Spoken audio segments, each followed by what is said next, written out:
Wayne Dyer says that everything in nature is in spirit.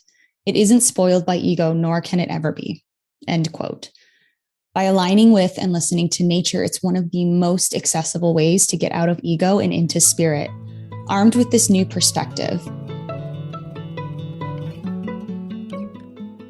my name is Francesca Phillips, and you're listening to the Good Space Podcast, a show where we help you find peace and power in work, relationships, and intuition.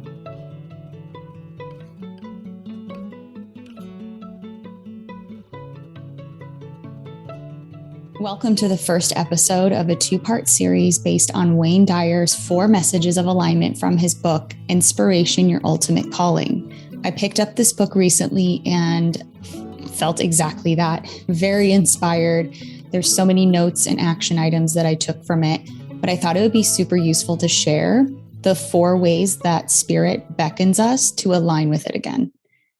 Yes, believe it or not, as you sit or stand or walk right now listening to this episode, spirit has specific ways that it speaks to you.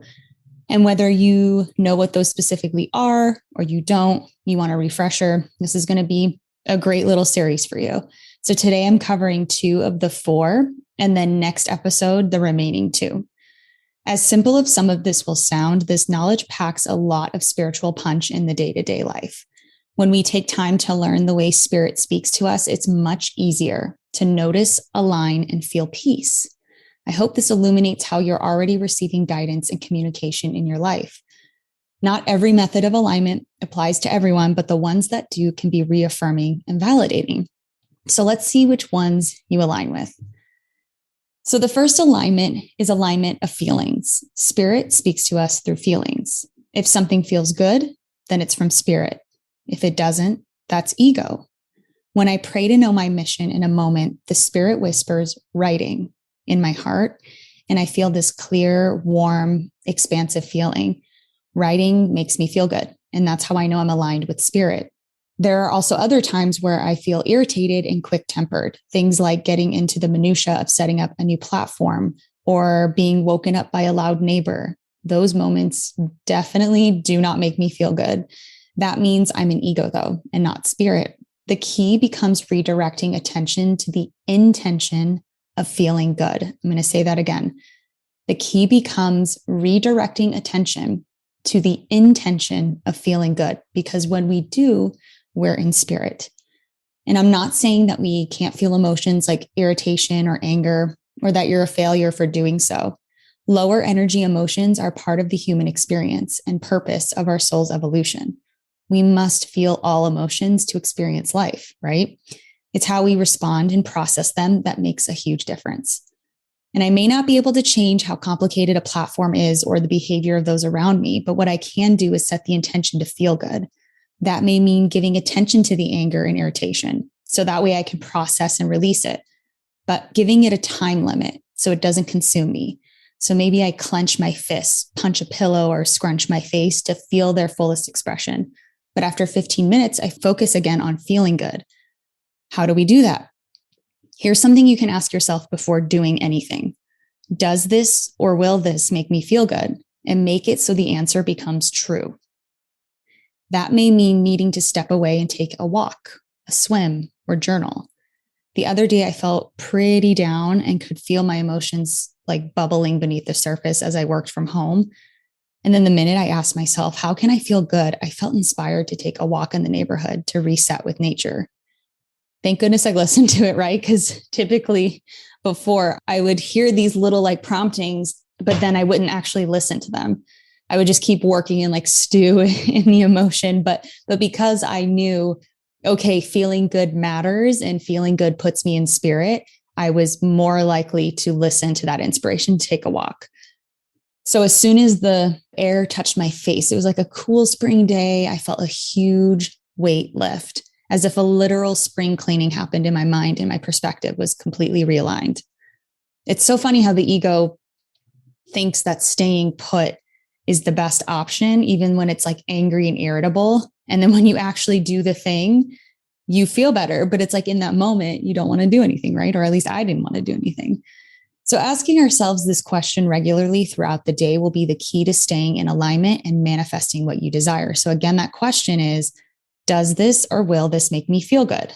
Soon the question becomes so automatic, you'll find yourself naturally gravitating and acting on what makes you feel good. If you feel spirit speaks to you through feelings, then try this question and answer method with your inner voice. Okay, the second alignment is alignments with nature. This is the one I resonate with the most. My favorite alignment practice is syncing my body to the pace of nature around me. The earth has been around for billions of years. It's managed to sustain life and thrive for longer than anything else we can point to. Yet it moves slower and with more peace than the mini worlds that we humans created. So there's something to embrace and acknowledge in that. Wayne Dyer says that everything in nature is in spirit. It isn't spoiled by ego, nor can it ever be. End quote. By aligning with and listening to nature, it's one of the most accessible ways to get out of ego and into spirit. Armed with this new perspective, I remember walking to Central Park in New York City and watching the trees. I wanted to test this out, right? Syncing my body to the flow of nature. So I noticed how slowly the leaves swayed and the musical sound they emitted. Then I observed the birds sitting on branches, singing their melodies, not in any hurry, not having a care in the world. And more recently, I've learned that when birds are singing, that means they're safe. They feel safe. There's no predator nearby. And so that was like an even deeper layer being added on to my walk, right? It calms the vagus nerve when we feel safe. So that's another cool thing about nature. So in that moment, I tried to consciously sync up my body to the rhythms of that natural world. So my steps slowed down a little, which felt weird at first being a New Yorker. And then I noticed my heartbeat slowing and my body relaxing more, my breath becoming more full and luxurious. I started seeing this bustling, anxious, heavy city through a lens of calm and zen. My spirit felt in tune and aligned, more in its real element than it had before. That's when I knew I was aligning with nature and therefore spirit. To take this a step further, God, spirit, physically communicates through nature too. Whether a speckled starling gets really close as you're thinking of your life's mission, or a branch falls on you the exact moment you think an angry thought, there are physical reminders around us helping us to stay in spirit.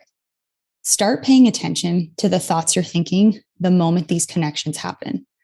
Wayne Dyer says, pay attention to episodes in nature that arouse spirit and kindle an inner spark of awe and admiration for you. There's also this beautiful Chinook blessing litany, hopefully I said that correctly, that Wayne Dyer shares in his book, Inspiration, Your Ultimate Calling. And it reads like a poem and shares the Native American awareness of spirit and nature. I'm posting it in full on our website show notes for this episode, so you can click that link to read it in full. And then on Thursday, I'm dropping a mini episode where I'll share a personal story of connecting with nature in Central Park, and I'll recite this litany. That way, if you enjoy this specific alignment and you want more, you can have it. You can have more examples. You can have more inspirational thoughts. But if this episode is enough for you, then I don't want to overwhelm you. All right. So the next episode, make sure you tune in to hear about the third and fourth alignments, events and people. And in the meantime, soak in what you heard and practice the intention to feel good and get out in nature this week. If you'd like to share what happens, email me or share in the comments of our Instagram reels that talk about these alignments. I would love to hear your experience and your thoughts. Both are linked in the show notes. Now it's time for an affirmation. I focus on feeling good in every moment, knowing that's the fastest way to align with spirit.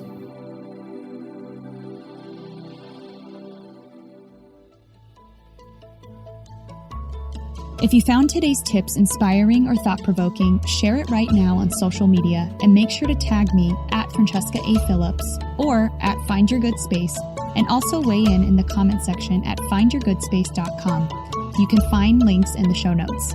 And if you have a spiritual or mindfulness problem that you want me to unpack on an upcoming The Good Space episode, or an awesome manifesting story you want to share, give my podcast phone line a ring right now at 917-719-0867. Also, don't forget to download my free morning routine guide.